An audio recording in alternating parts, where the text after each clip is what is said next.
तो चंदा चोरी केस में जांच का दायरा बढ़ गया है। आरोपियों पर अब एसआईटी शिकंजा कसेगी। चल अचल संपत्ति का पूरा ब्यौरा जुटाया जाएगा। जो भी खरीद फरोख्त तब तक की गई उसका रिकॉर्ड भी खंगाला जाएगा। आरोपियों के मूल पते का सत्यापन हुआ है, वेरिफिकेशन किया गया है। बैंक अकाउंट में कितना पैसा है, एफडी कितना है, इन्वेस्टमेंट कितना है, कितनी प्रॉपर्टी इनके नाम पर है, नामी बेनामी। तो चढ़ावा चोरी मामले में अब एक्शन और तेज कर दिया गया है। आपको बता दें कई लोग रडार पर हैं, उनसे पूछताछ की जाएगी। सूत्रों के हवाले से लगातार बड़े अपडेट इस मामले पर मिल रहे हैं। टिन्नू यादव के घर पर पुलिस पहुंची है, तस्वीरें आप देखिए। अब उसके जानने वालों से भी पूछताछ की जाएगी। और यही टिन्नू यादव जिसे मुख्य किरदार कहा जा रहा है, जिसका एक्सेस हर जगह था, मंदिर के दान पात्र की चाबी से लेकर काउंटिंग रूम तक हर जगह टिन्नू बेरोक टोक जाता रहता था।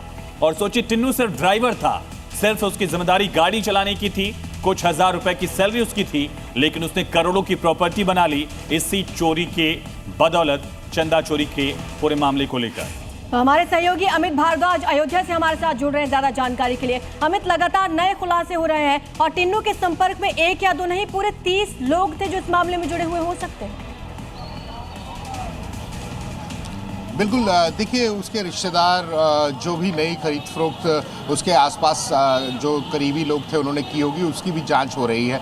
आपको एक चीज़ बता दूं कि इन लोगों ने डिजिटल फुटप्रिंट मिटाने की कोशिश की थी। उसकी रिकवरी हालांकि हो जाएगी और उस पर बड़े खुलासे हो सकते हैं। जितनी भी चीज़ें अभी तक खुल के सामने आई हैं उसमें यही है कि जो टिन्नू और अनुकल्प थे, यही पूरा जो है वो ताना बाना बुन रहे थे। इन्होंने ही पूरी जो है वो पूरा जाल फैला रखा था और इनकी ही पूरी स्ट्रैटेजी थी जिसके मुताबिक ये सब कुछ चल रहा था। डिजिटल फुटप्रिंट है वो मिटाने के लिए इन्होंने पूरी कोशिश की थी। उसको रिकवरी अगर हो जाती है तो बड़े नामों का खुलासा होगा। जैसे कि कल भी हम इस पे चर्चा कर रहे थे कि 17 बड़े नाम भी है इसमें, जो कि जल्द सामने आ सकते हैं।